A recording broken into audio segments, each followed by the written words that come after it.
¿Ya tuviste la oportunidad de vivir o de visitar regiones paradisíacas como las mostradas en esta lámina? En Brasil, África, algunas islas de Francia como la isla de Córcega, en Venezuela, en Surinam, en algunas islas del Caribe, y encontrarte con advertencias de prohibición de diversas actividades, sea profesionales o sea recreativas, que involucren el contacto directo con el agua, y no exactamente debido a la presencia de predadores prehistóricos de varias toneladas de peso y varios metros de longitud, sino debido al riesgo de contraer una parasitosis producida por un trematode sanguíneo cuyo tamaño adulto no va más allá de los 2 centímetros de longitud. Es exactamente ese el tema del video de hoy. Vamos a hablar sobre la esquistosomiasis o bilharziasis, una enfermedad parasitaria producida por trematodes sanguíneos que es altamente prevalente en diversas regiones tropicales y subtropicales. Una parasitosis de un grandísimo impacto en seres humanos, no solo por su amplia distribución geográfica, mortalidad y morbilidad, perdiendo quizás solamente para la malaria,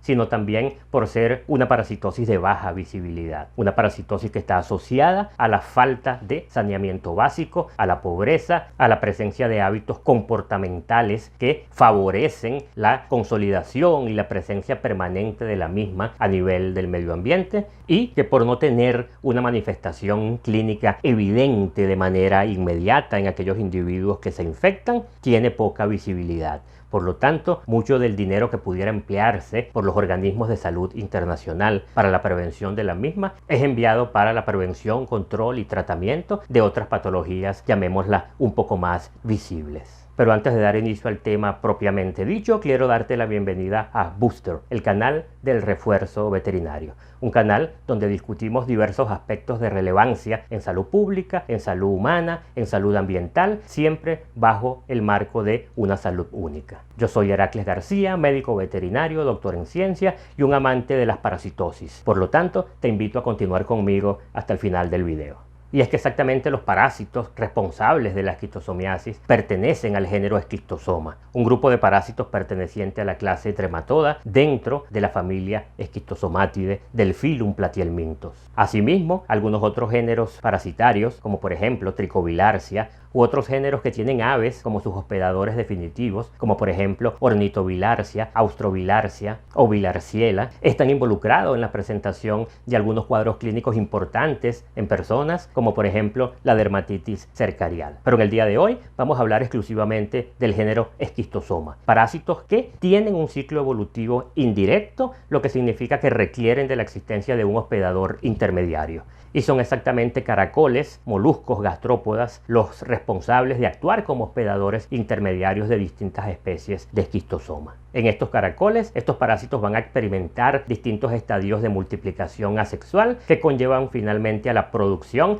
y a la liberación a nivel del agua de las formas infectivas para los seres humanos. Desde un punto de vista etimológico, la palabra esquistosoma viene del griego latinizado esquistos, que significa hendidura, y soma, que significa cuerpo. Es decir, estos parásitos, específicamente el macho, presentan el cuerpo con una especie de hendidura central donde se aloja la hembra y prácticamente queda allí durante toda la vida de esos parásitos. Y en términos de diversidad de especies, son más de 20 especies de esquistosomas las que han sido descritas hasta el día de hoy. Vamos a discutir hoy apenas algunas de las más importantes como parásitos en seres humanos. Y exactamente como podemos verlo en esta lámina, los parásitos de mayor relevancia son Schistosoma manzoni, Schistosoma japonicum, Schistosoma hematobium, Schistosoma mekongii, Schistosoma intercalatum y Schistosoma guineensis. Y es que podemos definir a la esquistosomiasis como una enfermedad parasitaria causada por trematodes del género Schistosoma. Estos agentes patógenos se localizan en los plexos venosos que drenan el intestino de sus hospedadores definitivos. Y son aproximadamente 6 las especies de mayor relevancia y que tienen al ser humano como su hospedador definitivo, como acabamos de señalarlo. Y entre las especies más comunes como parásitos del hombre y de mayor relevancia, no solo porque presentan una mayor distribución geográfica, sino que también están relacionadas con mayor frecuencia con el desarrollo de enfermedad clínica, podemos mencionar al Schistosoma manzoni, al Schistosoma japonicum, al Schistosoma hematobium. Las dos primeras se localizan a nivel de los plexos venosos que drenan al intestino, mientras que Schistosoma hematobium se localiza a nivel de los plexos venosos de la vejiga urinaria. La esquistosomiasis puede presentarse como una enfermedad aguda o como una enfermedad crónica, como veremos a continuación. Sin embargo, es la forma crónica de la enfermedad la que presenta un mayor impacto desde el punto de vista de la patología que genera y que pudiera poner en riesgo la vida de las personas infectadas. Importante resaltar en este momento que de todas estas especies que acabo de mencionar, que son las más frecuentes como parásitos de los seres humanos, Schistosoma hematobium genera un cuadro de esquistosomiasis genitourinaria, como vamos a discutir en una parte más adelante en el video. Hablando desde un punto de vista general, el género Schistosoma es un género un poco diferente en relación al resto de los trematodes, en el sentido de que son parásitos de sexos separados, es decir, son trematodes dioicos y que además de eso presentan un marcado dimorfismo sexual, siendo la hembra más fina, cilíndrica y un poco más larga que el macho, llegando a medir hasta 1.5 centímetros de longitud, mientras que el macho mide entre 1 y 1.2 centímetros. Sin embargo, el macho es bastante más robusto y presenta sobre su superficie corporal un tegumento con características de ser espinado. Sin embargo, lo más relevante es entonces que los machos pliegan sus bordes laterales y determinan la formación de una especie de canal o hendidura que es denominado de canal ginecofórico, donde se aloja la hembra y permanece allí prácticamente durante toda la vida de estos parásitos. Estos organismos, tanto machos como hembras, presentan dos ventosas, una ventosa oral y una ventosa ventral o acetabular. Estas ventosas tienen un papel importantísimo como órganos de fijación al endotelio de los vasos sanguíneos durante el proceso de parasitosis de los individuos adultos. Nuevamente, el ciclo biológico es indirecto, donde los hospedadores intermediarios son caracoles. Se cree, de hecho, que la esquistosomosis es una de las parasitosis más antiguas de la humanidad. Existe un reporte de un esqueleto humano que data de aproximadamente 4.000 o 5.800 años antes de Cristo, donde fue posible evidenciar huevos de esquistosoma presentando una proyección, una espícula en posición terminal, lo que sugiere que sean huevos de Schistosoma hematobium. Los parásitos adultos se localizan a nivel de los plexos venosos mesentéricos de los hospedadores definitivos y pueden vivir allí durante muchísimos años, en media entre 5 y 10 años. Sin embargo, han habido reportes de hasta 20 y 30 años de longevidad de algunos de estos organismos. Importante decir que a pesar de estar en la sangre, en contacto directo, pudiéramos decir, con los distintos componentes del sistema inmune, estos organismos consiguen burlar al sistema inmune durante periodos de tiempo extremadamente largos a través de distintos mecanismos. Y la patología asociada a la esquistosomiasis resulta exactamente de la formación de granulomas alrededor de los huevos.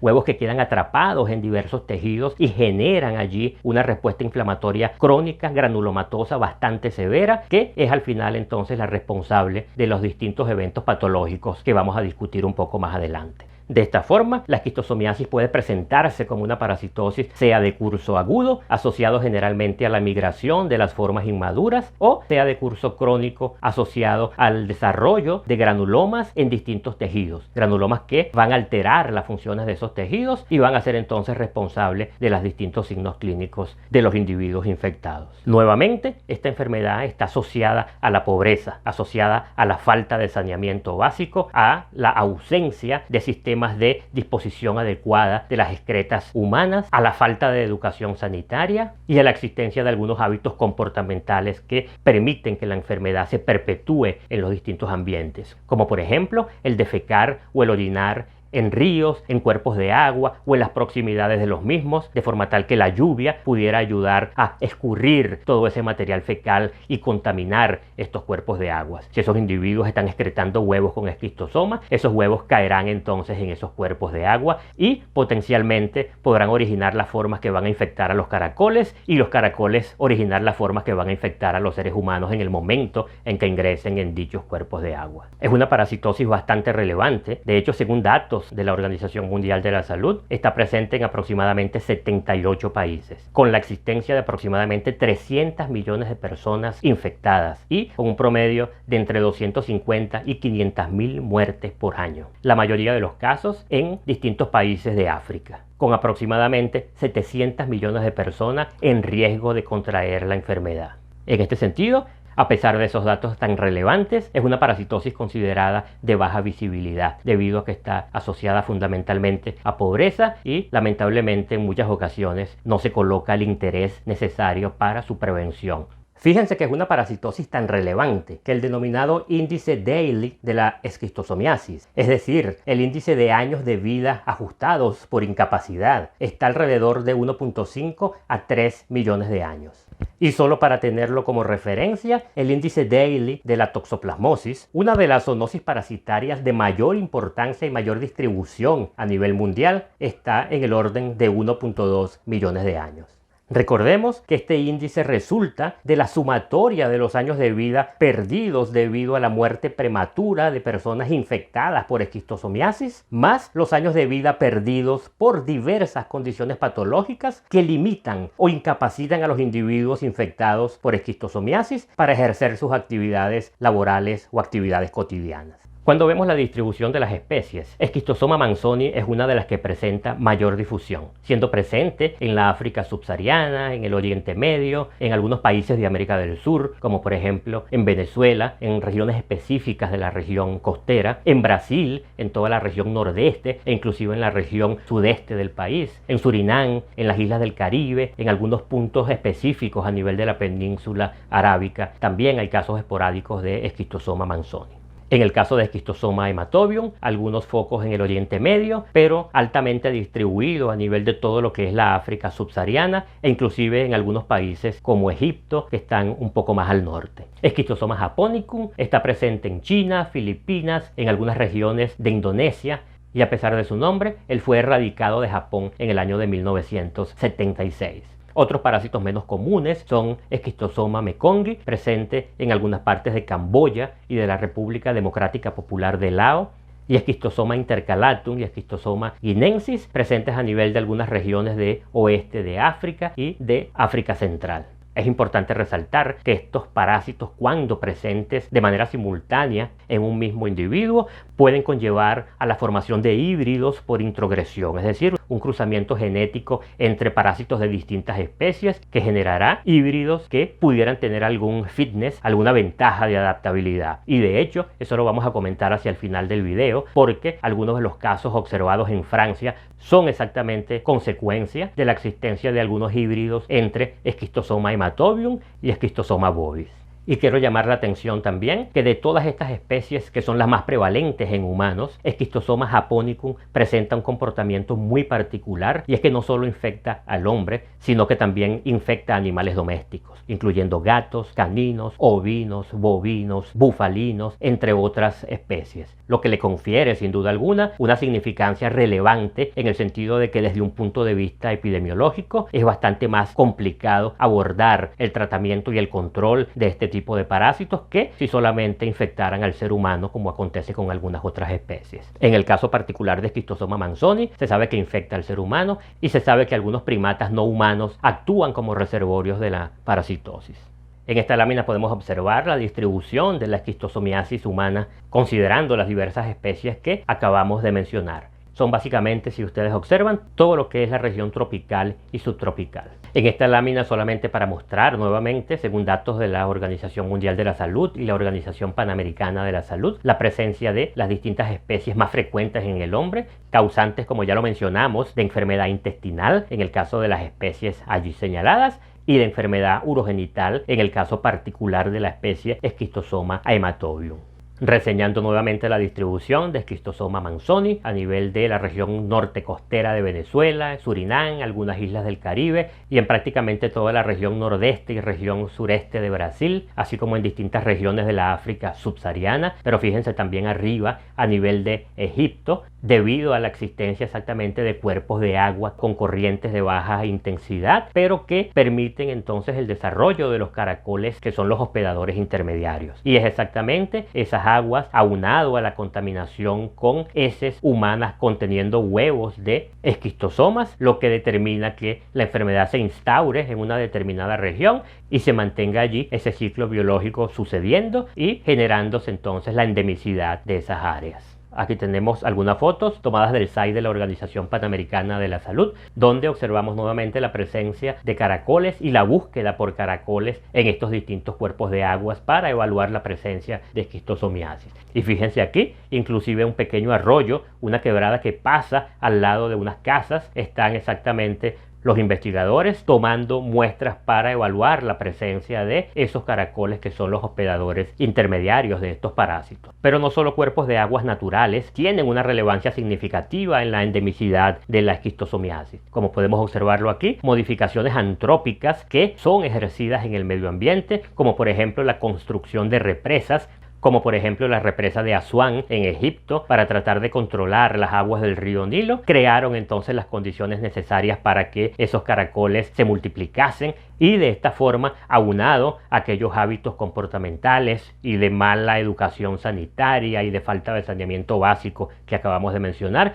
pues crearon todas las condiciones necesarias para que toda esa región sea endémica a esquistosomiasis. Sucede lo mismo en el lago Victoria de África, donde podemos observar aquí la presencia de una gran cantidad de viviendas en los bordes del lago, sin la existencia de adecuadas condiciones de saneamiento ambiental, lo que conlleva a la contaminación de las aguas de ese lago con excretas humanas, incluyendo heces y orina que pudieran estar contaminadas con esquistosomas, de forma tal de que el ciclo biológico va a cumplirse a la perfección debido a la existencia en ese lago de especies de caracoles que son los hospedadores intermediarios de esta parasitosis. ¿Y cómo es que estos parásitos sanguíneos que viven a nivel de las venas de los plexos mesentéricos producen huevos que llegan hasta la luz intestinal y son evacuados por las heces? ¿Y cómo es que se genera la patología en el caso de un individuo infectado por esquistosoma? Esas respuestas están a nivel del ciclo biológico. Y vamos a empezar el ciclo con la pareja de parásitos, machos y hembra,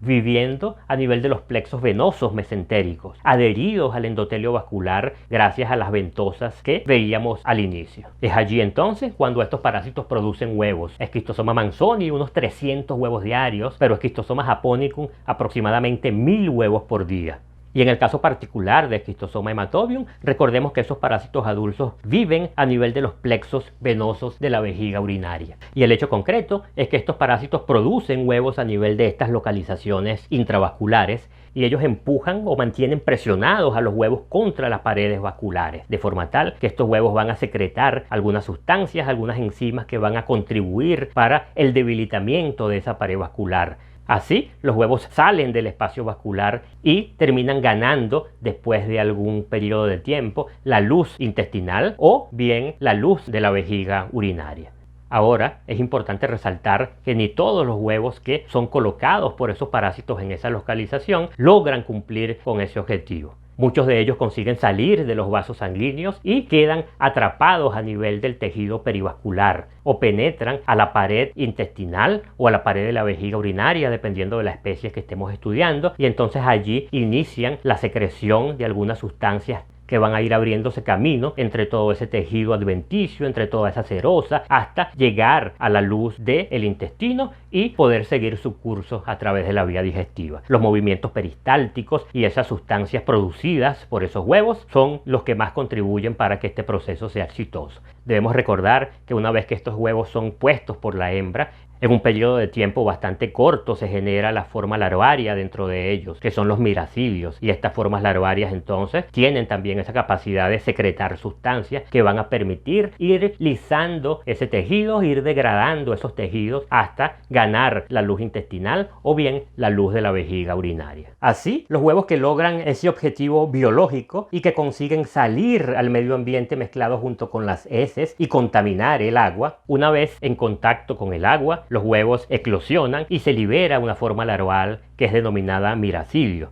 Una forma larval multiciliada, altamente móvil y que nadará en ese medio ambiente hasta encontrar su caracol específico, que son los hospedadores intermediarios. Es importante resaltar que el tiempo de vida de estos miracilios es bastante corto, ya que si él no encuentra a su hospedador intermediario en un lapso entre 12 y 24 horas máximo, él morirá debido a la depleción de sus reservas energéticas. Así que esta búsqueda es activa y para ello esta forma parasitaria se vale de distintos receptores quimiotácticos que le permiten encontrar a sus hospedadores intermediarios y efectuar una penetración activa en los mismos. Como podemos observarlo en esta lámina, los hospedadores intermediarios en el caso de Esquistosoma manzoni son caracoles pertenecientes al género Bionfalaria. mientras que para Schistosoma japonicum y para Schistosoma mekongii son caracoles del género Oncomelania. Asimismo, en el caso de Schistosoma hematobio, son caracoles del género Bulinus. El hecho concreto es que una vez que los miracidios penetran en estos caracoles, inician un proceso de multiplicación asexual, conllevando a la formación de varias generaciones de esporocistos.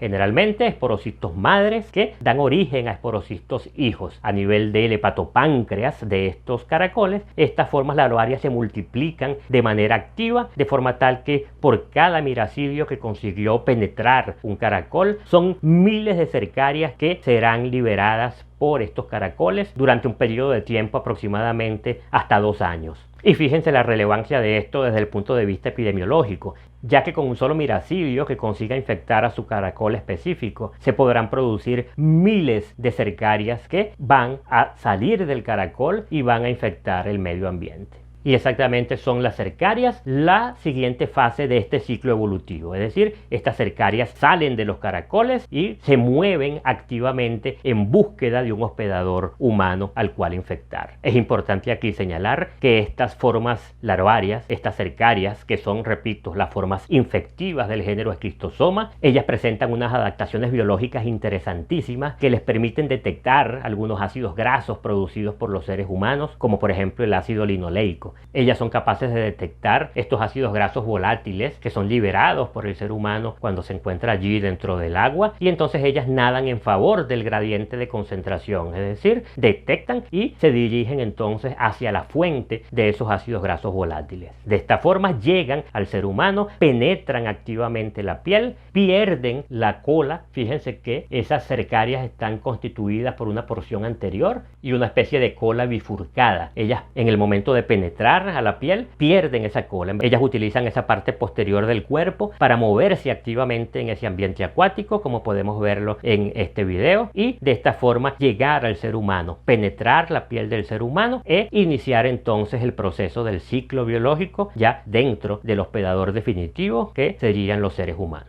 Entonces, durante este proceso de penetración de la piel del ser humano, las cercarias pierden esa cola, inician una migración a través de la dermis del hospedador en búsqueda de vasos sanguíneos. Durante ese proceso, ellas van creciendo, van madurando y se transforman en esas formas juveniles llamadas esquistosómulas. Es importante que estas formas van penetrando en la dermis y van abriéndose paso a través de la liberación de algunas enzimas, como por ejemplo elastasas. El hecho concreto es que al ganar estos vasos sanguíneos, muchas de estas esquistosómulas que se están distribuyendo por vía sanguínea van entonces a llegar a los pulmones. A nivel de los capilares pulmonares, muchas de ellas quedan allí atascadas y en ese momento sucede algo interesantísimo, y es que ellas son recubiertas por proteínas plasmáticas del ser humano, lo que les confiere una protección contra el sistema inmunológico de ese hospedador. Es decir, es una forma de evasión de la respuesta inmune. Estos parásitos toman nuevamente la circulación sanguínea, llegan hasta el corazón y desde allí son distribuidos a distintos órganos. Eventualmente llegan al hígado.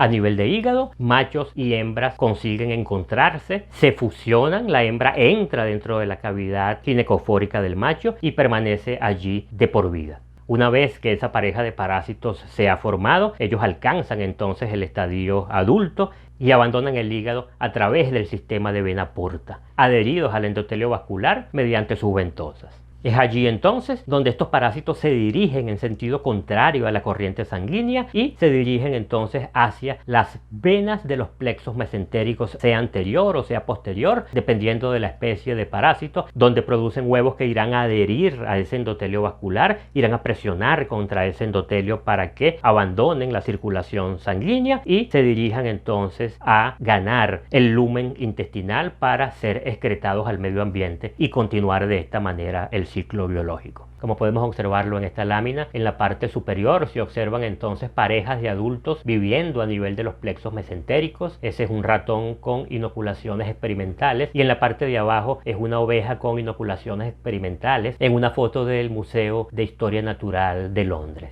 Es sumamente importante ver la alta cantidad de parásitos allí presentes, viviendo dentro de esos vasos sanguíneos, produciendo huevos que irán entonces a ganar el sistema digestivo para poder continuar con el ciclo biológico. y un hecho de extrema importancia y que nos va a permitir entender mejor el desarrollo de la patología de los individuos infectados por esquistosomiasis es que ese proceso de adherir o de empujar esos huevos contra la pared del endotelio vascular es un proceso en cierta forma ineficiente, en el sentido de que la gran mayoría de los huevos son más bien liberados a la corriente sanguínea, es decir, la hembra no consigue adherir esos huevos o empujar esos huevos contra el endotelio vascular, sino que esos huevos son arrastrados por la corriente sanguínea y siguen entonces hacia el hígado a través de la circulación portal. Y ese proceso es determinante, ya que esos huevos quedan atrapados a nivel del hígado, a nivel de los sinusoides hepáticos, causando entonces una respuesta inflamatoria granulomatosa severa, obstruyendo, por decirlo de esta forma, los capilares sinusoidales a nivel hepático. Por supuesto, esto es un proceso crónico. Necesitan entonces producirse o liberarse una grandísima cantidad de huevos para ir tapando los millones de sinusoides hepáticos existentes. El hecho es que esto es la base de la patología de la esquistosomiasis. Estos huevos a nivel hepático actuarán obstruyendo el flujo normal de la sangre a través de estos sinusoides hepáticos, lo que aunado a la respuesta inflamatoria granulomatosa son determinantes, como vamos a ver en las siguientes láminas.